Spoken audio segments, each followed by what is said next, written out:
अस्सलाम वालेकुम दोस्तों। 1971 में पाकिस्तान अपनी तारीख के सबसे बड़े सानहे से गुजरा और ये सानहा था मशरक़ी पाकिस्तान की अलहदगी। और इस अलहदगी की वज़ाहत और फौरी वजह ये सामने आई कि 1970 के आम इंतखाबात के बाद अक्सरियत हासिल करने वाली जमात को इक़्तिदार मुंतकिल नहीं किया गया। शेख मुजीबुर रहमान की अवामी लीग ने इन इंतखाबात में भारी अक्सरियत से कामयाबी हासिल की। 300 नशिस्तों के ईवान में से 160 नशिस्तों पर कामयाबी हासिल की, जबकि भुट्टो की पीपल्स पार्टी ने 81 नशिस्तों पर कामयाबी हासिल की। इलेक्शन में अवामी लीग की वाज़ेह बरतरी के बावजूद भी भुट्टो ने मुतालबा किया कि उनकी पार्टी पीपल पार्टी को हुकूमत में शामिल किया जाए और इस मुतालबे की वजह से भुट्टो पर इल्ज़ाम आयद किया जाता है कि उन्होंने मेजॉरिटी पार्टी के हुक्मरानी के हक़ को सलब करने की कोशिश की और पावर ट्रांसफ़र करने के हक़ में रुकावट बने। भुट्टो ने हुकूमत में हिस्सेदारी का मुतालबा क्यों किया?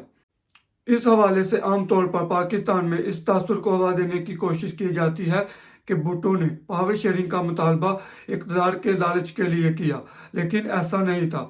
भुट्टो के इस मुतालबे के पीछे एक रीज़नेबल आर्गूमेंट मौजूद था। भुट्टो का आर्गूमेंट ये था कि अगर मुजीब पाकिस्तान को एक मुल्क तस्लीम कर ले, एक फेडरेशन मान ले, तो अक्सरियत की बुनियाद पर मरकज़ में हुकूमत बनाना उनका हक है।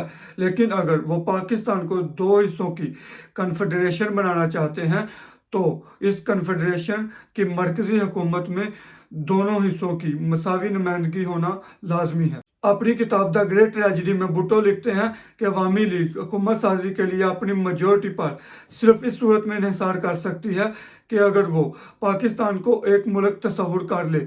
लेकिन अगर वो 6 पॉइंट की बुनियाद पर पाकिस्तान को दो हिस्सों की कन्फेडरेशन बनाना चाहते हैं तो फिर लाजमी है कि पाकिस्तान के दोनों विंग्स को बराबरी की बुनियाद पर ट्रीट किया जाए। कन्फेडरेशन की सूरत में आप वेस्टर्न विंग की मेजॉरिटी पार्टी को हुकूमत से बाहर नहीं रख सकते। मेजॉरिटी रूल का असूल फेडरेशन पर तो लागू होता है, लेकिन इस असूल का इतलाक कन्फेडरेशन पर नहीं किया जा सकता।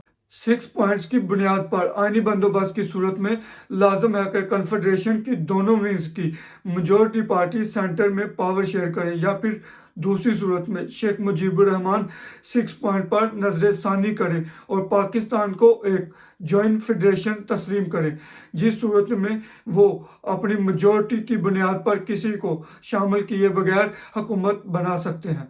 तो असल मसला ये था कि शेख मुजीबुर रहमान पाकिस्तान का आइन अपने पेश करदा 6 नुकात की बुनियाद पर बनाना चाहते थे। 6 नुकात के मुताबिक पाकिस्तान की मरकजी हुकूमत के इख्तियारात सिर्फ डिफेंस और फॉरेन अफेयर तक महदूद थे और दीगर तमाम मामलात में सूबे अपने कवानीन बनाने के लिए खुद मुख्तार थे। मरकजी हुकूमत को टैक्स लगाने का भी कोई इख्तियार नहीं था। टैक्स लगाने का मुकम्मल इख्तियार सूबों के पास था और मरकज़ की आमदनी का वह जरिया सूबों की तरफ से दी जाने वाली एक मखसूस रकम होगी। 6 पॉइंट्स में सूबों को यह भी इख्तियार दिया गया था कि वो मरकज़ की मुदाखलत के बगैर फॉरेन ट्रेड कर सकें, फॉरेन एड हासिल कर सकें, पैरामिलिट्री फोर्स बना सकें। और 6 निकात में यह भी था कि मशरक़ी और पाकिस्तान की अलग अलग करेंसी, अलग अलग इकॉनमी और फॉरेन एक्सचेंज अकाउंट भी प्रपोज किए गए थे। अगरचे 6 निकात के पहले पॉइंट में पाकिस्तान को एक फेडरेशन करार दिया गया था, लेकिन अपने एसेंस में ये निकात कन्फेडरेशन का क़याम तजवीज़ करते थे। कमोबेश इसी नौइयत की कन्फेडरेशन कायम की गई यूनाइटेड स्टेट ऑफ अमेरिका में। जब यूएस की रियासतों ने बरतानवी गलबे से आज़ादी हासिल की तो यूनाइटेड स्टेट ऑफ अमेरिका के बानियों ने इसे एक कन्फेडरेशन डिक्लेयर किया। इस कन्फेडरेशन में 13 रियासतें शामिल थी। कन्फेडरेशन के मरकजी हुकूमत के पास डिफेंस, करेंसी, फॉरेन अफेयर और पोस्ट ऑफिस के डिपार्टमेंट थे। मरकजी हुकूमत में हर रियासत को एक वोट हासिल था, यानी तमाम रियासतों को उनकी आबादी के कतई नज़र बराबर का इख्तियार दिया गया था। बिल्कुल इसी तरह भुट्टो भी यही मुतालबा कर रहे थे कि अगर पाकिस्तान को एक कन्फेडरेशन बनाना है तो इस कन्फेडरेशन की दोनों यूनिटों को बराबर का हक दिया जाए। बिल्कुल यही मुतालबा कर रहे थे भुट्टो कि अगर अवामी लीग पाकिस्तान को एक कन्फेडरेशन बनाना चाहती है तो मरकज़ में कन्फेडरेटिंग यूनिट को बराबर की बुनियाद पर नुमाइंदगी दी जाए। भुट्टो का यह मुतालबा आइनी और तारीखी लिहाज से वेल था। कन्फेडरेशन में शामिल रियासतें सॉवरेन होती हैं, वो अपनी आइडेंटिटी और ऑटोनॉमी को मेंटेन करती हैं और सिर्फ चंद ही मामलात में इश्तराक करती हैं। इसीलिए कन्फेडरेसी लेवल में कन्फेडरेशन में शामिल तमाम रियासतों को बराबर की बुनियाद पर इख्तियार हासिल होता है। 1970 के इलेक्शन में अवामी लीग ने मरकजी असम्बली में मेजोरिटी सीटें तो हासिल की थी, लेकिन ये तमाम सीटें उन्होंने मशरकी पाकिस्तान से हासिल की थी, जबकि उनकी जमात को मगरबी पाकिस्तान में एक भी सीट नहीं मिली थी।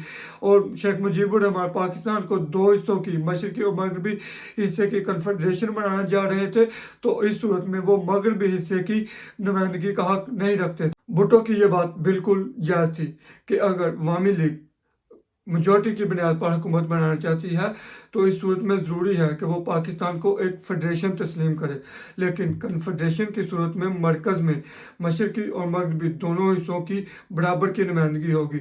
और यही वो डिमांड थी जिसे उधर तुम और इधर हम का फार्मूला कहा गया, और इसी डिमांड को बुनियाद बनाकर ये कन्फ्यूज़न क्रिएट करने की कोशिश की गई कि भुट्टो एक मेजॉरिटी पार्टी के हक़ के हुक्मरानी को गैर जमहूरी तरीके से गज़ब करना चाहते थे।